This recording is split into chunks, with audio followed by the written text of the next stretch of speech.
If you're a brand new iPhone, iPad, iPad mini, or iPod Touch user, you'll definitely want to pay attention here because much of what I'm going to be showing you will be referenced throughout the rest of the course.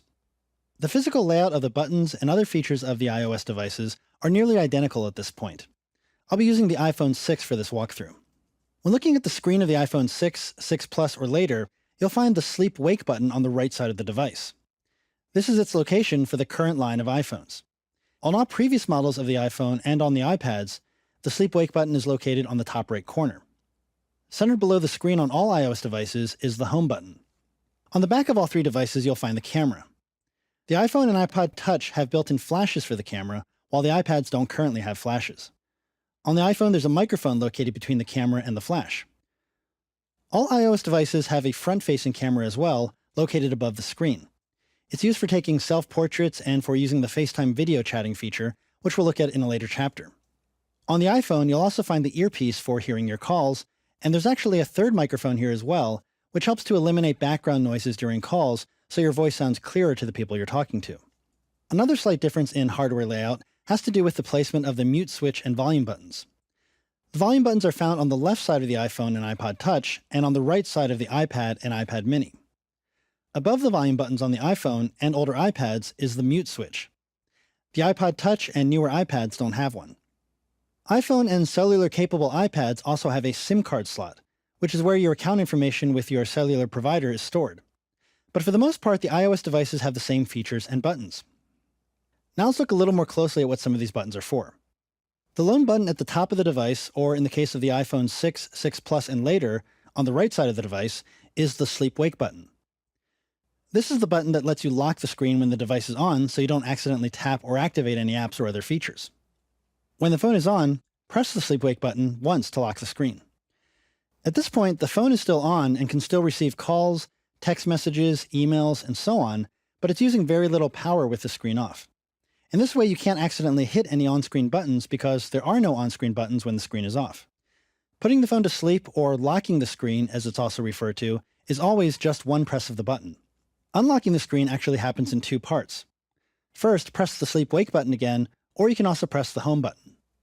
The screen comes back on, but to let your device know that you didn't press the button by accident, you have to drag your finger across the screen from left to right. You don't have to slide across the specific area that says Slide to Unlock. Anywhere on the screen is fine. This is really an ingenious system because there's very little chance that both the Sleep-Wake button and the Slide to Unlock action will happen unintentionally, so it's difficult to wake up your device by accident. Now, the Sleep-Wake button is also the button to turn the phone completely off and back on again. Where you just press the button and release it to lock and unlock the phone, to turn the phone off, hold down the button for about 3 seconds. You'll see this message that says Slide to Power Off. Again, this is to make sure you don't accidentally turn the phone off. And here, you do have to slide across this specific area. And in just a few moments, it will be completely off and unable to receive calls, text messages, emails, or any other communications. Anyone calling your phone while it's off will be sent directly to your voicemail. To turn the phone back on again, just hold the Sleep-Wake button for about 3 seconds. Now, all of these actions I've showed you so far work identically on all iOS devices. But on the iPhone, the Sleep-Wake button is also used to manage incoming calls. For instance, you can use it to send incoming calls directly to your voicemail. I'll talk more about redirecting and managing incoming calls in an upcoming chapter. Moving down the left side of the iPhone, we next have the mute switch. The sole purpose of this switch is to put your phone into silent mode, making it super easy and quick to silence your phone, even while keeping it in your pocket. On older iPads that have this switch, you can customize it to determine whether it acts as a mute switch or an orientation lock, which prevents the content on the screen from rotating when you turn the iPad sideways. And again, the iPod Touch and newer iPads don't have a mute switch. Below the mute switch are the volume control buttons. Depending on what you're doing on the device, the volume buttons can do different things. If you're listening to music or watching a video, the volume control can turn the volume up or down.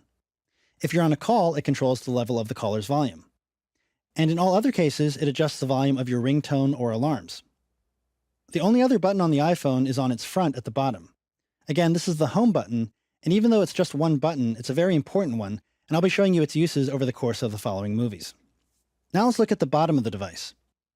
In the center is the dock connector where you connect the cable to attach your iPhone, iPod Touch, or iPad to your computer.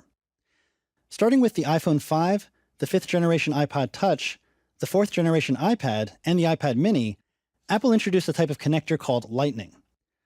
All the previous generation of devices used the older wide dock connector. But for the current line, Apple implemented this smaller connector, which fits into your device in either direction. I point this out because if you're upgrading from an older iPhone model, basically the iPhone 4S and older, your old cables won't work with the Lightning connector unless you get an adapter or other new cables. Also on the bottom, you'll find the device's speaker. The iPhone's microphone is also found here, but on the iPod Touch and the iPads, the microphone is located at the top of the device. On the bottom of the iPhone and iPod Touch is the headphone/microphone jack. This jack is located at the top of the iPad and the iPad mini. But this is where you plug in the earbud headset that came with your device, or any other third-party headphone set. This is also a microphone jack, so you can use headsets with integrated microphones, including the headset that comes with the iPhone, letting you make calls with your headset as well.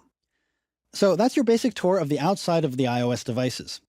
In upcoming movies, we'll start looking at the essential knowledge needed to use your device and its operating system.